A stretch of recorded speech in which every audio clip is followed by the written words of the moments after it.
Hello friends, আসসালামু আলাইকুম। PS রান্নাঘরের আজকের মেনু হচ্ছে বিরিয়ানি, চিকেন দম বিরিয়ানি।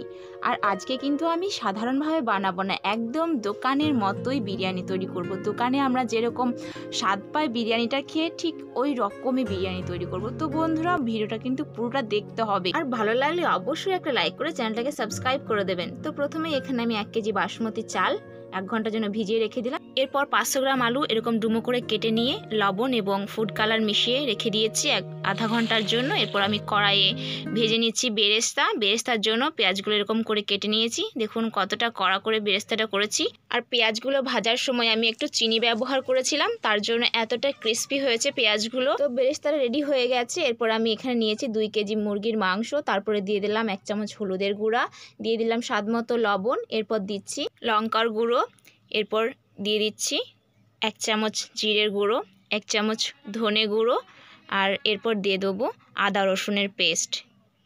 তারপর দিচ্ছি কাশ্মীরি লঙ্কার গুঁড়ো, এরপর দিচ্ছি মিট মশলা, এরপর দিয়ে দেবো বিরিয়ানি মশলাটা। তারপর ব্যবহার করব শাহি গরম মশলা। শাহি গরম মশলাটা আমি কাঁচা ব্যবহার করছি, কাঁচাটা আমি মিক্সিতে এভাবে গুঁড়ো করে নিয়েছি, তারপর ব্যবহার করছি। এটা ব্যবহার করলে রান্নার স্বাদটা অনেক গুণ বেড়ে যায়, মানে দোকানের বিরিয়ানির মতোই একদম স্বাদ হবে। তারপর আমি টক দই দিয়ে খুব ভালোভাবে মাংসটা মাখিয়ে নিলাম।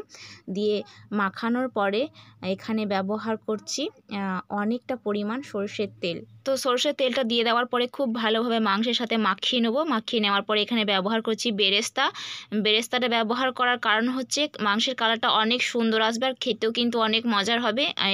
দোকানে যেমন করে আমি ঠিক সেভাবেই করছি, সেজন্য বেরেস্তাটা ব্যবহার করলাম।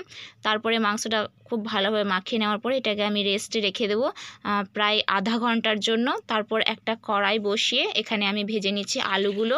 যে আলুগুলো আমি ফুড কালার এবং লবণ মেখে রেখেছিলাম, আপনারা চাইলে ফুড কালারটা স্কিপ করতে পারেন, তবে দোকানে যেহেতু আলুগুলোর রঙটা একটু লাল লাল হয় তাই আমি ফুড কালারটা ব্যবহার করেছি। তো আলুগুলো প্রায় সব ভাজা হয়ে গেছে। এরপর ভাতটার জন্য একটা হাঁড়িতে দিয়ে দিলাম পরিমাণ মতো জল, একটা গোটা তেজপাতা, দিয়ে দিচ্ছি স্বাদ মতো লবণ।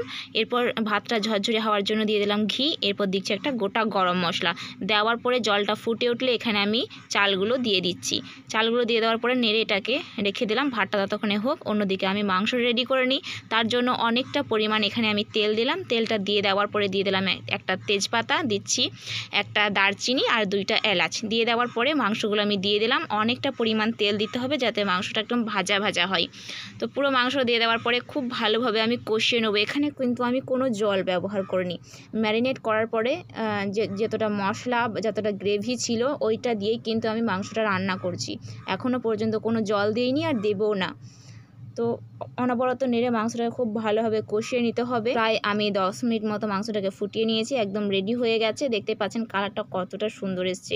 আমি জানি না ক্যামেরা কতটা সুন্দর লাগছে, কিন্তু অনেক সুন্দর। তারপর যেই হাঁড়িতে আমি বিরিয়ানি রেডি করব সেখানে তেজপাতা বিছিয়ে এভাবে আমি আলু ভাজার তেলটা দিয়ে দিলাম। দিয়ে দেওয়ার পরে একটা বাটিতে গরুর দুধ নিয়ে ফুড কালার, কেওড়া জল, গোলাপ জল আর মিঠা আতর দিয়ে দুধটাকে খুব ভালোভাবে আমি গুলিয়ে নিলাম। তো রেডি হয়ে গেছে দুধটা। এরপর ভাতটা প্রায় 85% মতো সেদ্ধ হয়ে গেছে। তারপর আমি সরাসরি ভাতটাকে তুলে যেই হাঁড়িতে বিরিয়ানি করব ওখানে আমি দিয়ে দিচ্ছি। তো ভাতের একটা লেয়ার দিয়ে দেওয়ার পরে এখানে ব্যবহার করছি ঘিটা দিয়ে দেওয়ার পরে দিয়ে দেবো বিরিয়ানি মশলাটা একটু ছিটিয়ে দেওয়ার পরে এখানে আমি আলুগুলো দিয়ে দিচ্ছি। আলুগুলো দিয়ে দেওয়ার পরে এখানে দিচ্ছি বেরেস্তা আর ফুড কালার মেশানো যে দুধটা ছিল ওটা দিয়ে দিলাম। দিয়ে দেওয়ার পরে মাংস দিয়ে দিচ্ছি। যেহেতু আমি 2টা লেয়ারেই বিরিয়ানিটা করব তাই পুরো মাংসটা এখানে আমি দিয়ে দিচ্ছি। মাংসটা দেওয়া হয়ে গেলে আবারও আমি ভাতগুলো ছেঁকে এখানে পুরো ভাতটাই দিয়ে দেবো। তো দেওয়া হয়ে গেছে। এরপর দিচ্ছি ঘি আর আলুগুলো আবারও দিয়ে দিলাম। তারপর দিচ্ছি আবারও বিরিয়ানি মশলা ছিটিয়ে দিলাম। তারপরে যতটা দুধ বাকি ছিল বা বেরেস্তা বাকি ছিল সবগুলো আমি এর ওপরে দিয়ে দিলাম। তো বিরিয়ানিটা একদম সাজানো হয়ে গেছে। এরপর ঢাকনা দিয়ে ঢেকে এটাকে আমি প্রায় 40 মিনিটের মতো মিডিয়াম হিটে রেখে দিলাম। এরপর এই হাঁড়িটার ওপরে আমি একটা নোড়া আর এইভাবে আমি আঠালো একটা ময়দার লই লাগিয়ে দিলাম। তারপর দেখুন বিরিয়ানিটা দমে কতটা সুন্দর হয়েছে। যেমন জুসি হয়েছিল তেমন কিন্তু খেতে মজার হয়েছিল, একদম দোকানের মতোই।